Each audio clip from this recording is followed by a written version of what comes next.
The Hammer of God by G.K. Chesterton, narrated by Sam Kusi. The little village of Bohun Beacon was perched on a hill so steep that the tall spire of its church seemed only like the peak of a small mountain.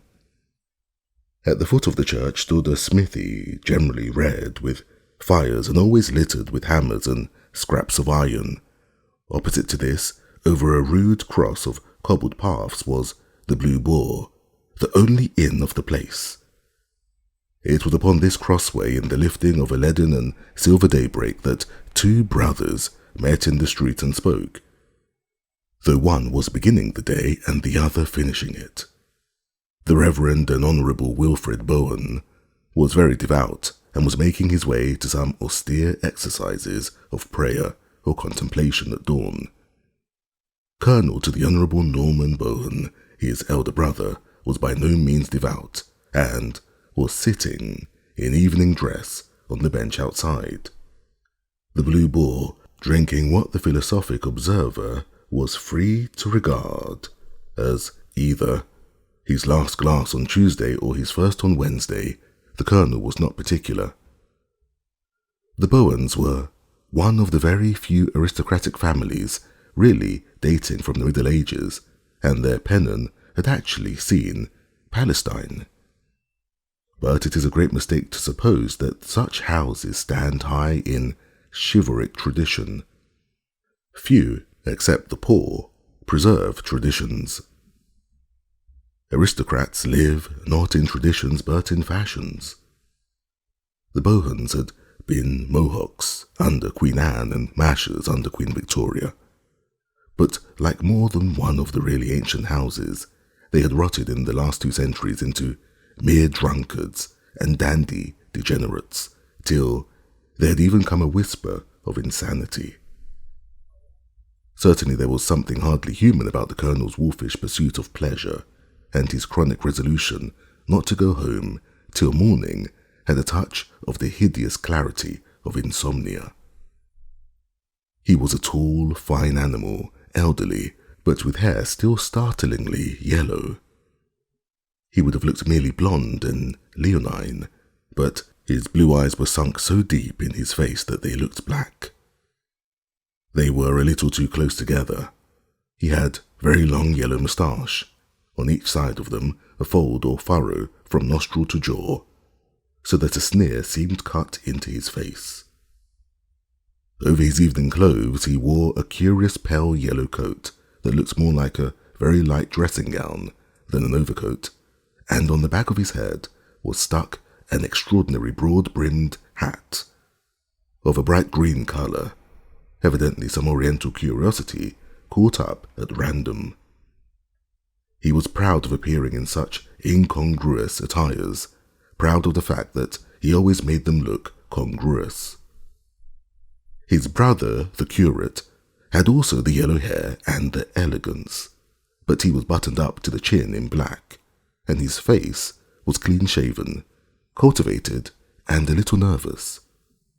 He seemed to live for nothing but his religion, but there were some who said that it was a love of Gothic architecture rather than of God, and that his haunting of the church like a ghost was only another and purer turn of the almost morbid thirst for beauty, which sent his brother raging after women and wine.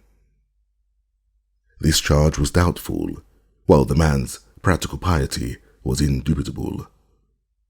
Indeed, the charge was mostly an arrogant misunderstanding of the love of solitude and secret prayer, and was founded on his being often found kneeling, not before the altar, but in peculiar places, in the crypt or gallery, or even in the belfry. He was at the moment about to enter the church through the yard of the smithy, but stopped and frowned a little as he saw his brother's cavernous eyes staring in the same direction. On the hypothesis that the Colonel was interested in the church, he did not waste any speculations. There only remained the blacksmith's shop, and though the blacksmith was a Puritan and none of his people, Wilfred Bohun had heard some scandals about a beautiful and rather celebrated wife. He flung a suspicious look across the shed, and the colonel stood up laughing to speak to him. "Good morning, Wilfred," he said. "Like a good landlord, I'm watching sleeplessly over my people. I'm going to call on the blacksmith." Wilfred looked at the ground and said, "The blacksmith is out. He's over at Greenford." "I know," answered the other with silent laughter. "That is why I'm calling on him." "Norman," said the cleric, with his eye on a pebble in the road, "are you ever afraid of thunderbolts?"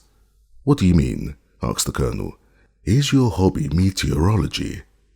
"I mean," said Wilfred without looking up, "do you ever think that God might strike you in the street?" "I beg your pardon," said the colonel. "I see your hobby is folklore." "I know your hobby is blasphemy," retorted the religious man, stung, "in the one life place of his nature. But if you do not fear God, you have good reason to fear man." The elder raised his eyebrows politely. "Fear man," he said. "Barnes, the blacksmith, is the biggest and strongest man for 40 miles around," said the clergyman sternly. "I know you are no coward or weakling, but he could throw you over the wall." This struck home, being true, and the lowering line by mouth and nostril darkened and deepened. For a moment he stood with the heavy sneer on his face, but in an instant Colonel Bohun had recovered his own cruel good humour and laughed, showing 2 dog-like front teeth under his yellow moustache.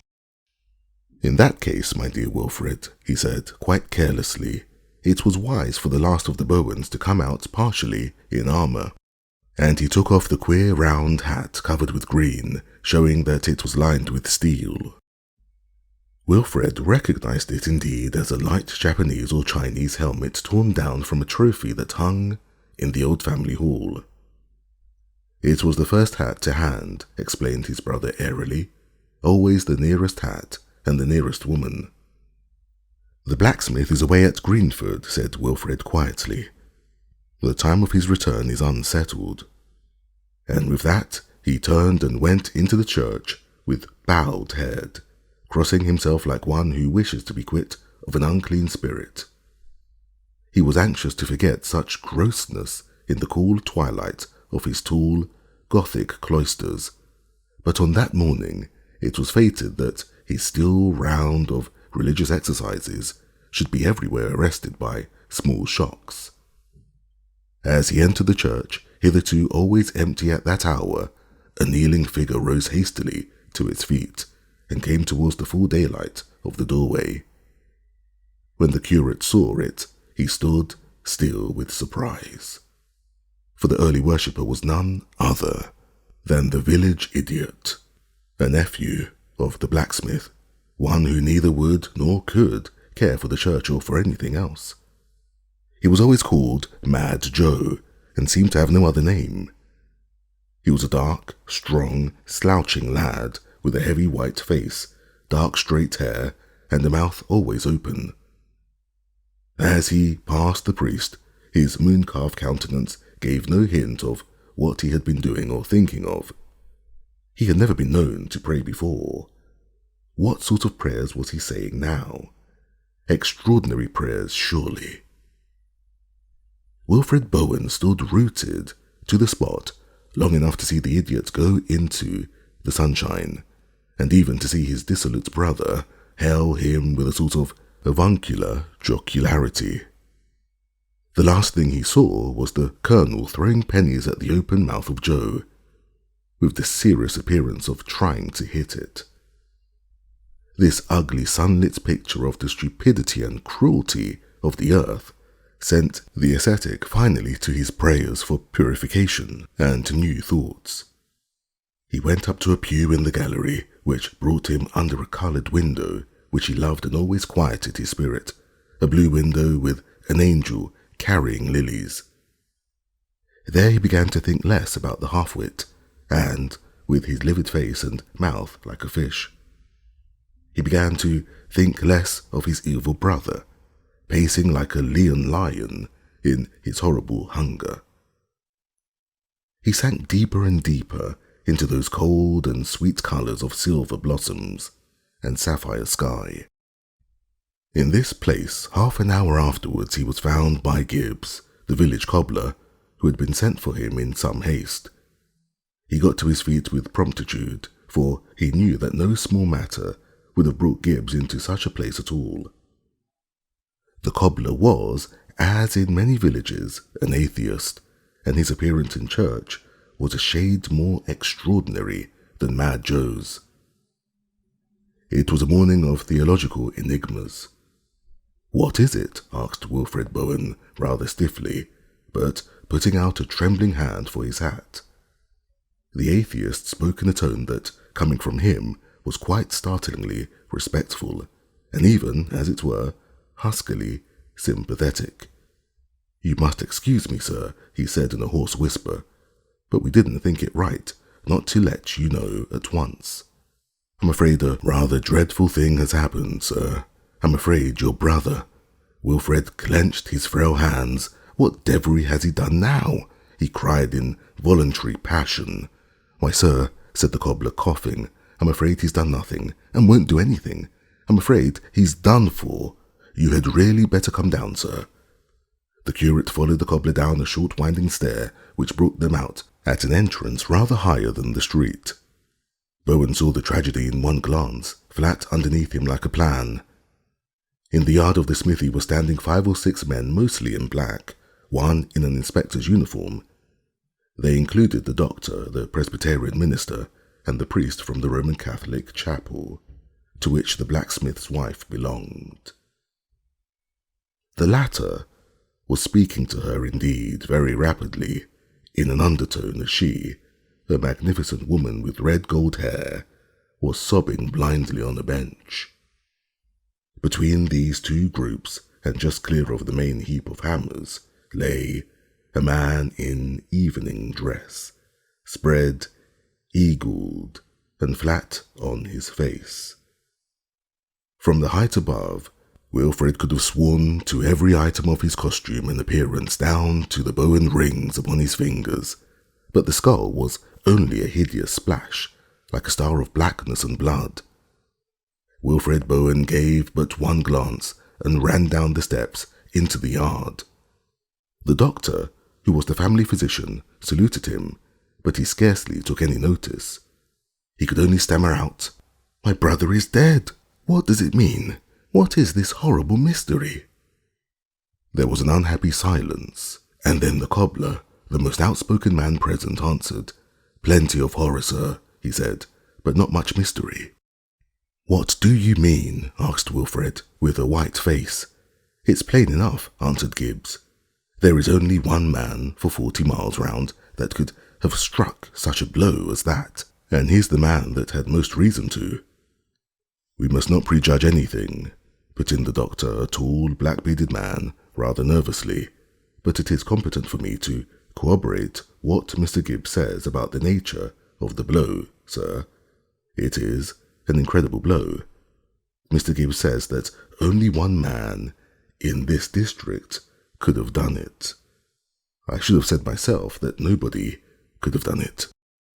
A shudder of superstition went through the slight figure of the curate. "I can hardly understand," he said. "Mr. Bohun," said the doctor in a low voice, "metaphors literally fail me. It is inadequate to say that the skull was smashed to bits like an eggshell. Fragments of bone were driven into the body and the ground, like bullets, into a mud wall. It was the hand of a giant." He was silent a moment, looking grimly through the glasses. Then he added, "The thing has one advantage, that it clears most people of suspicion at one stroke. If you or I, or any normally made man in the country were accused of this crime, we should be acquitted, as an infant would be acquitted of stealing the Nelson column." "That's what I say," repeated the cobbler obstinately. "There's only one man that could have done it, and he's the man that would have done it.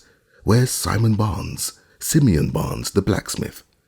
"He's over at Greenford," faltered the curate.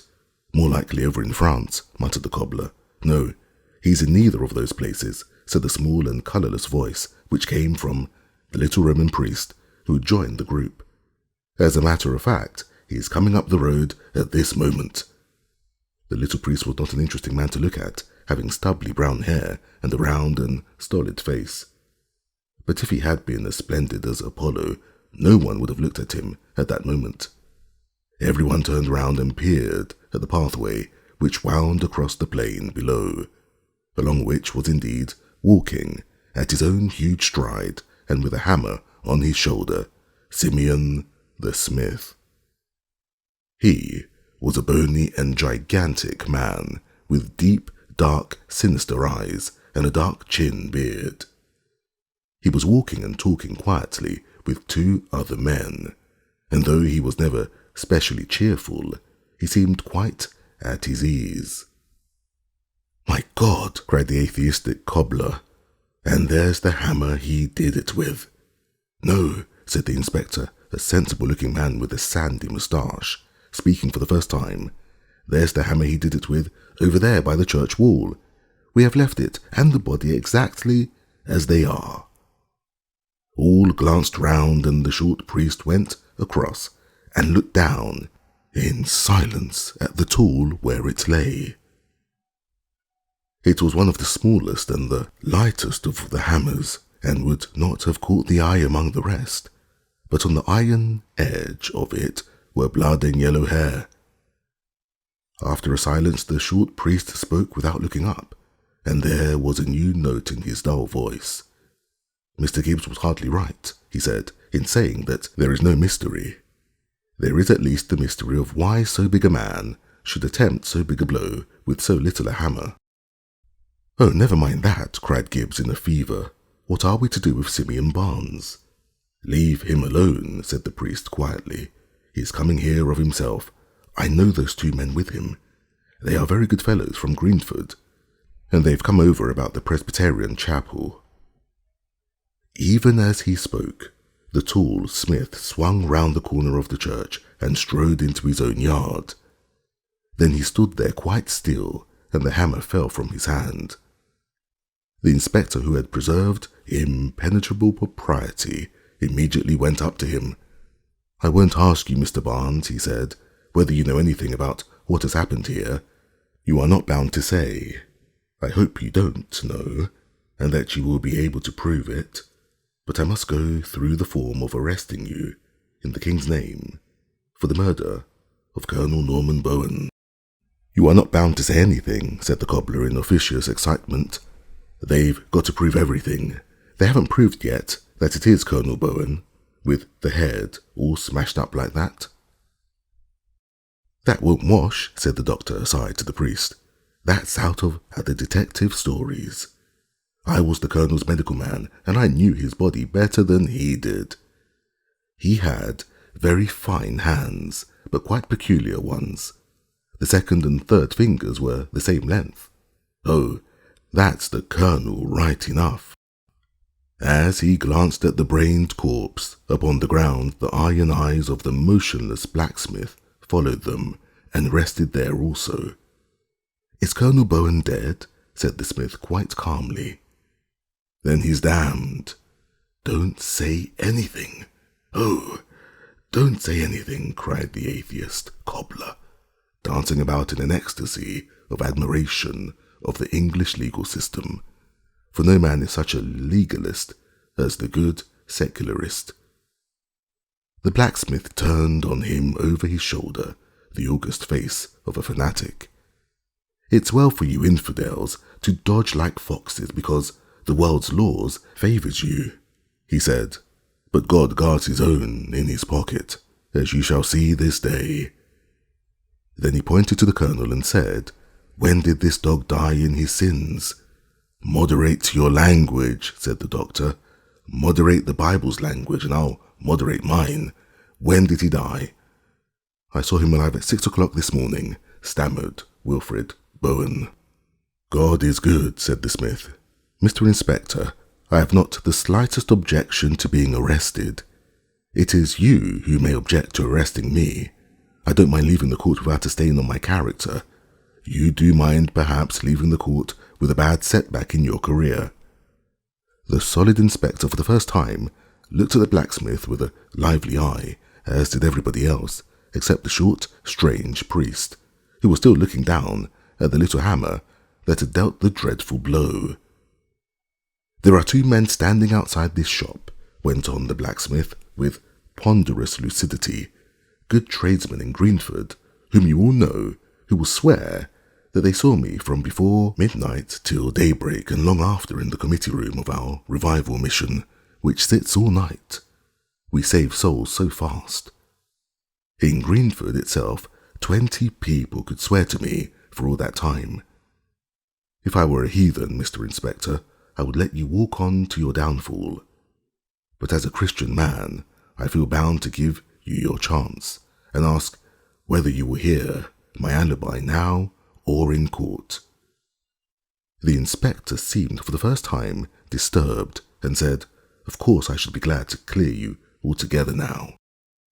The smith walked out of his yard with the same long and easy stride and returned to his two friends from Greenford, who were indeed friends of nearly everyone present.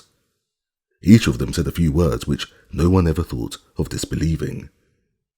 When they had spoken, the innocence of Simeon stood up as solid as the great church above them. One of those silences struck the group which are more strange and insufferable than any speech. Madly, in order to make conversation, the curate said to the Catholic priest, "You seem very much interested in that hammer, Father Brown." "Yes, I am," said Father Brown. "Why is it such a small hammer?" The doctor swung round on him. "By George, that's true," he cried. "Who would use a little hammer with 10 larger hammers lying about?" Then he lowered his voice in the curate's ear and said, "Only the kind of person that can't lift a large hammer." It is not a question of force or courage between the sexes. It's a question of lifting power in the shoulders. A bold woman could commit 10 murders with a light hammer and never turn a hair. She could not kill a beetle with a heavy one. Wilfred Bohun was starting at him with a sort of hypnotized horror, while Father Brown listened with his head a little on one side, really interested and attentive. The doctor went on with more hissing emphasis. "Why do these idiots always assume that the only person who hates the wife's lover is the wife's husband? 9 times out of 10, the person who hates the wife's lover most is the wife.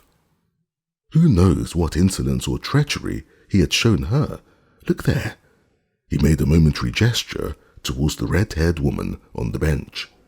She had lifted her head at last, and the tears were drying on her splendid face.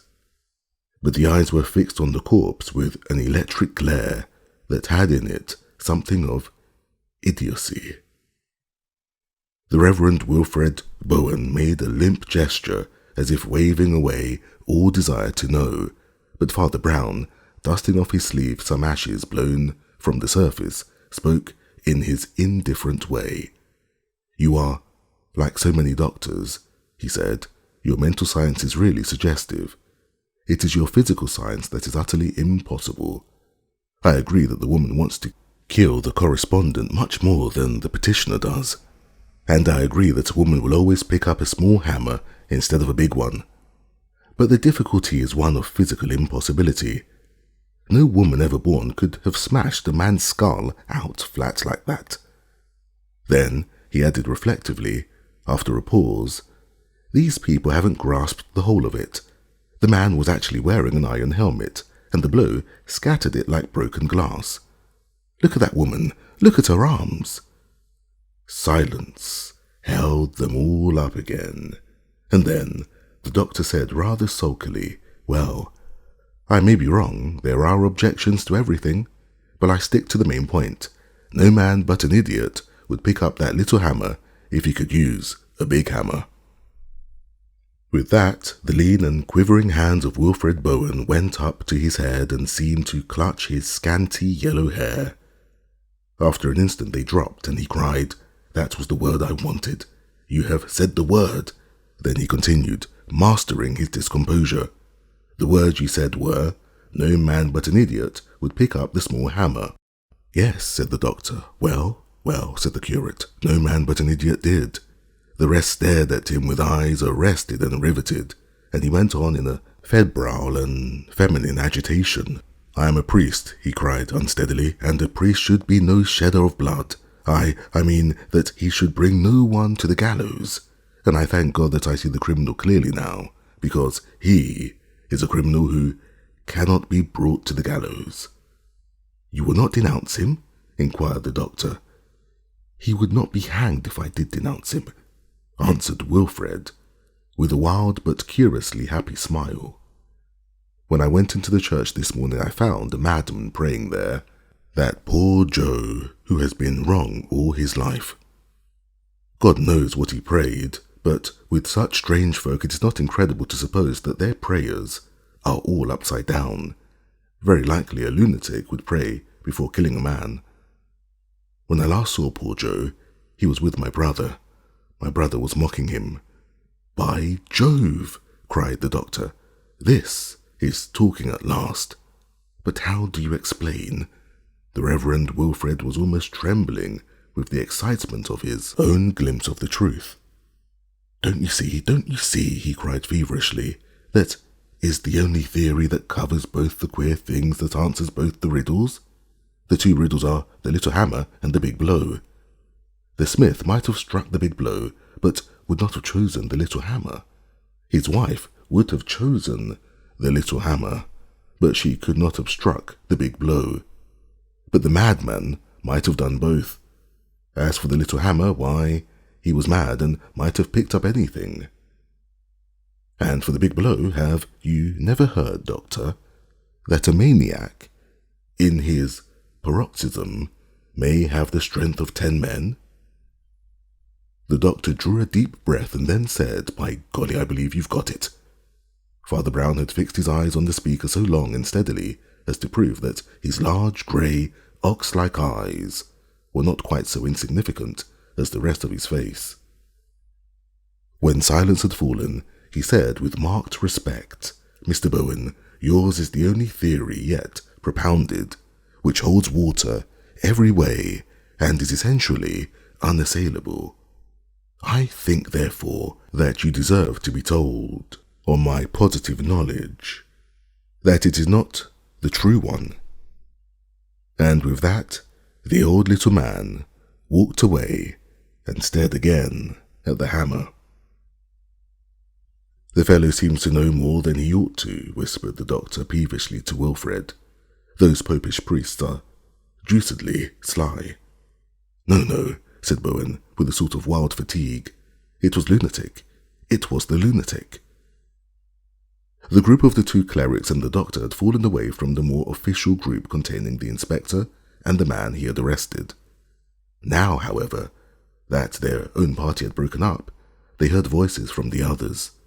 The priest looked up quietly and then looked down again as he heard the blacksmith say in a loud voice, "I hope I've convinced you, Mr. Inspector. I'm a strong man, as you say, but I couldn't have flung my hammer bang here from Greenford. My hammer hasn't got wings, that it should come flying half a mile over hedges and fields." The inspector laughed amicably and said, "No, I think you can be considered out of it, though it's one of the rummiest coincidences I ever saw. I can only ask you to give us all the assistance you can in finding a man as big and strong as yourself. By George, you might be useful, if only to hold him. I suppose you yourself have no guess at the man." "I may have a guess," said the pale smith, "but it is not at the man." Then, seeing the scared eyes turned towards his wife on the bench, he put his huge hand on her shoulder and said, "Nor a woman either." "What do you mean?" asked the inspector jocularly. "You don't think cows use hammers, do you?" "I think no thing of flesh held that hammer," said the blacksmith in a stifled voice. "Mortally speaking, I think the man died alone." Wilfred made a sudden forward movement and peered at him with burning eyes. "Do you mean to say, Barnes," came the sharp voice of the cobbler, "that the hammer jumped up of itself and knocked the man down?" "Oh, you gentlemen may stare and snigger," cried Simeon. "You clergymen who tell us on Sunday in what a stillness the Lord smote Sennacherib. I believe that one who walks invisible in every house defended the honour of mine, and laid the defiler dead before the door. I believe the force in that blow was just the force there is in earthquakes, and no force less. Wilfred said with a voice utterly undescribable. I told Norman myself to beware of the thunderbolt. That agent is outside my jurisdiction, said the inspector, with a slight smile. You are not outside his, answered the smith. See you to it, and, turning his broad back, he went into the house. The shaken Wilfred was led away by Father Brown, who had an easy and friendly way with him. Let us get out of this horrid place, Mr. Bohun, he said. May I look inside your church? I hear it's one of the oldest in England. We take some interest, you know, he added with a comical grimace, in old English churches. Wilfred Bohun did not smile, for humour was never his strong point. But he nodded rather eagerly, being only too ready to explain the Gothic splendours to someone more likely to be sympathetic than the Presbyterian blacksmith or the atheist cobbler. By all means, he said, let us go in at this side. And he led the way into the high side entrance at the top of the flight of steps. Father Brown was mounting the first step to follow him when he felt a hand on his shoulder and turned to behold the dark, thin figure of the doctor, his face darker yet with suspicion. Sir, said the physician harshly, you appear to know some secrets in this black business.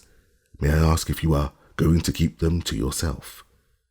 Why, doctor, answered the priest, smiling quite pleasantly, there is one very good reason why a man of my trade should keep things to himself when he is not sure of them, and that is, that it is so constantly his duty to keep them to himself when he is sure of them. But if you think I have been discourteously reticent with you, or anyone, I will go to the extreme limit of my custom. I will give you 2 very large hints. Well, sir, said the doctor gloomily. First, said Father Brown quietly, the thing is quite in your own province. It is a matter of physical science. The blacksmith is mistaken, not perhaps in saying that the blow was divine, but certainly in saying that it came by a miracle. It was no miracle, doctor, except in so far as the man is himself a miracle, with his strange and wicked and yet half-heroic heart. The force that smashed that skull was a force well known to scientists, one of the most frequently debated of the laws of nature. The doctor, who was looking at him with frowning intentness, only said, And the other hint? The other hint is this, said the priest.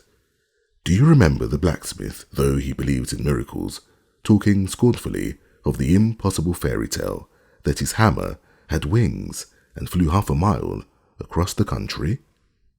Yes, said the doctor, I remember that. Well, added Father Brown with a broad smile, that fairy tale was the nearest thing to the real truth that has been said today. And with that, he turned his back and stumped up the steps after the curate. The Reverend Wilfred, who had been waiting for him, pale and impatient as if this little delay were the last straw for his nerves, led him immediately to his favourite corner of the church, that part of the gallery closest to the carved roof, and lit by the wonderful window with the angel. The little Latin priest explored and admired everything exhaustively, talking cheerfully, but in a low voice all the time. When, in the course of his investigation, he found the side exit and the winding stair down which Wilfred had rushed to find his brother dead, Father Brown ran not down but up, with the agility of a monkey, and his clear voice came from an outer platform above. Come up here, Mr. Bohun, he called. The air will do you good. Bohun followed him and came out on a kind of stone gallery or balcony outside the building, from which one could see the illimitable plain in which their small hill stood, wooded away to the purple horizon and dotted with villages and farms. Clear and square, but quite small beneath them, was the blacksmith's yard, where the inspector stood still taking notes and the corpse still lay like a smashed fly. Might be the map of the world, mightn't it? Said Father Brown. Yes, said Bohun very gravely, and nodded his head. Immediately beneath and about them, the lines of the Gothic building plunged outwards into the void with a sickening swiftness akin to suicide. There is much of that element of Titan energy in the architecture of the Middle Ages that, from whatever aspect it be seen, it always seems to be rushing away like the strong back of some maddened horse. This church was hewn out of ancient and silent stone, bearded with old fungoids and stained with the nests of birds. And yet, when they saw it from below, it sprang like a fountain at the stars, and when they saw it, as now, from above, it poured like a cataract into a voiceless pit.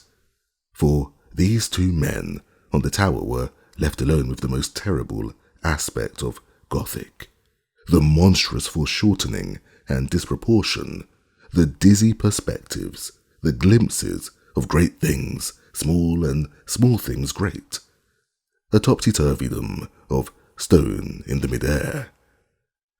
Details of stone, enormous by their proximity, were relieved against a pattern of fields and farms, pygmy in their distance.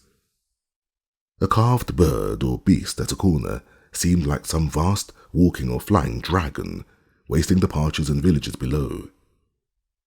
The whole atmosphere was dizzy and dangerous, as if men were upheld in air amid the gyrating wings of colossal genii, and the whole of that old church, as tall and rich as a cathedral, seemed to sit upon the sunlit country like a cloudburst. Wilfred put a weak hand to his head and asked in a low voice, "How did you know that his hat looked like a green beetle?" "Oh, that," said the other with the shadow of a smile. "That was common sense. But hear me further. I say I know all this, but no one else shall know it. The next step is for you. I shall take no more steps. I will seal this with the seal of confession. If you ask me why, there are many reasons and only one that concerns you. I leave things to you because you have not yet gone very far wrong, as assassins go. You did not help to fix the crime on the smith when it was easy, or on his wife when that was easy. You tried to fix it on the imbecile because you knew that he could not suffer.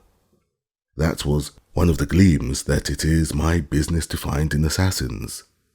And now come down into the village and go your own way, as free as the wind, for I have said my last word." They went down the winding stairs in utter silence and came out into the sunlight by the smithy. Wilfred Bohun carefully unlatched the wooden gate of the yard, and going up to the inspector, said, "I wish to give myself up. I have killed my brother."